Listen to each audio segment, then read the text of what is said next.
Hi friends, welcome to public news 9. ఆంధ్రప్రదేశ్లో కూటమి ఒకవైపు, వైఎస్ఆర్సీపీ ఒకవైపు రాష్ట్రంలో అధికారం కోసం పోటీ పడుతున్నటువంటి పరిస్థితి. ఇప్పటికే టీడీపీ, జనసేన, బీజేపీ మూడు కలిసి ఒక కూటమిగా ఏర్పడ్డాయి. ఇప్పటికే వైసీపీ తన మేనిఫెస్టోను ప్రకటించింది. గత 5 ఏళ్లలో అమలు చేసినటువంటి మేనిఫెస్టోకి మళ్ళీ అవే అమలు చేస్తామని చెప్పి కాస్త కొన్ని హెచ్చుతో కూడినటువంటి పథకాలను కూడా అమలు చేయడానికి YS Jaganmohan Reddy CM, YCP అధినేత ఒక మేనిఫెస్టో రిలీజ్ చేశారు. కానీ ఈరోజు టీడీపీ, జనసేన, బీజేపీ కూటమిగా ఉన్నటువంటి మేనిఫెస్టో ఈరోజు విడుదలైంది.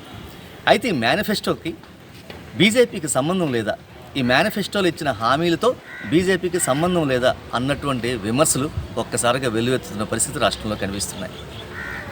అయితే ప్రస్తుతం టీడీపీ, జనసేన, బీజేపీ కూటమిగా వెళ్తున్నటువంటి పరిస్థితుల్లో మేనిఫెస్టోలో ప్రతి అంశానికి 3 పార్టీలు బాధ్యత వహించాలన్నది ప్రతి ఒక్కరూ ఆలోచించే విషయం, ఒక నిర్ణయానికి వచ్చే విషయం కూడా. అయితే అందుకు భిన్నంగా ఈరోజు టీడీపీ మేనిఫెస్టో విడుదల చేసిన సందర్భంగా ఇటు టీడీపీ అధినేత చంద్రబాబు నాయుడు గారు, అదేవిధంగా జనసేన అధినేత పవన్ కళ్యాణ్ గారు, అదేవిధంగా బీజేపీ తరఫున కేంద్ర మంత్రి సిద్ధార్థనాథ్ సింగ్ కూడా హాజరయ్యారు. అయితే ఈ మేనిఫెస్టో పత్రాలను విడుదల చేసే సందర్భంలో ఇటు జనసేన అధినేత పవన్ కళ్యాణ్, టీడీపీ అధినేత చంద్రబాబు నాయుడు మాత్రమే పట్టుకున్నారు. పబ్లిక్ ఎంటర్ప్రెస్లో విడుదల చేస్తూ నిల్చున్నారు.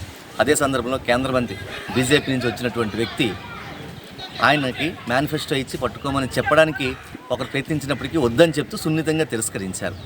అంటే ఇది అర్థం ఏంటి? ఆ మేనిఫెస్టోతో మాకు సంబంధం లేదని. అదేవిధంగా చంద్రబాబు నాయుడు గారి ప్రసంగంలో కూడా ఏం చెప్తున్నారు? ఖచ్చితంగా కేంద్రం నుంచి సహకారం కూడా ఖచ్చితంగా ఉంటుంది ఈ మేనిఫెస్టోకి సంబంధించి అని చెప్పారు. అంటే ఈ మేనిఫెస్టోకి బీజేపీకి సంబంధం లేదా అన్నటువంటి ఒక సంశయాన్ని రాజకీయ విశ్లేషకులు, రాజకీయ విమర్శకులు, మరీ ముఖ్యంగా ప్రత్యర్థి వైసీపీ నుంచి ఎదురవుతున్నటువంటి ప్రశ్నలు.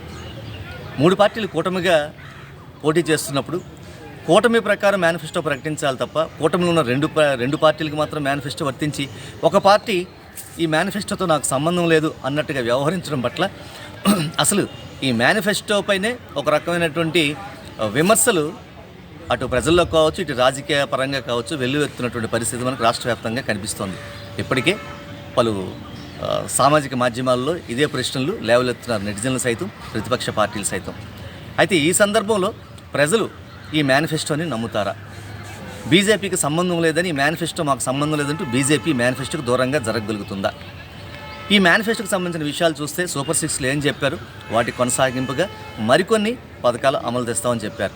సూపర్ 6తో పాటు 10,000 రూపాయలు వాలంటీర్లకు ఇస్తామని చెప్పి, అదేవిధంగా మిగతా కొన్ని సంక్షేమ పథకాలు ఏదైతే 18 ఏళ్ళు పైబడిన ప్రతి మహిళకు నెలకు 1,500 రూపాయలు చొప్పున ఇస్తామని చెప్పి, అలాగే నిరుద్యోగ భృతి ఇస్తామని చెప్పి, గ్యాస్ సిలిండర్లు ఏడాదికి 3 ఉచితంగా ఇస్తామని చెప్పి, మహిళలకు బస్సు ప్రయాణం ఉచితంగా ఇస్తామని చెప్పి, వాటితో పాటు ముస్లింలకు, క్రిస్టియన్లకు, హిందువులకు వివిధ సందర్భాల్లో ఇచ్చేటువంటి తోఫాలు అంటే బహుమతులు, కానుకలకు సంబంధించి ఈ కొత్తగా పెట్టారు. అంటే గతంలో తాను అమలు చేసినటువంటి టీడీపీ ప్రభుత్వం అమలు చేసినటువంటి అన్నీ అమలు చేస్తామని మేనిఫెస్టోలో చెప్పారు. అంటే గత కొన్ని నెలలుగా సూపర్ 6తో పాటు అడపాదడప ప్రచారాల్లో చంద్రబాబు నాయుడు ఏ విషయాలు అయితే ప్రస్తావించారో ఆ విషయాలనే దీంట్లో పొందుపరచడం కూడా జరిగింది. అయితే ఈ మేనిఫెస్టోకి బీజేపీకి సంబంధం ఉందా లేదా అన్నది ఆంధ్ర రాష్ట్ర ప్రజల ప్రశ్న. ఈ ప్రశ్నకు సమాధానం ఎప్పుడు వస్తుందో చూద్దాం. Thank you. మరో అద్భుతమైన విశ్లేషణతో మరలా కలుసుకుందాం.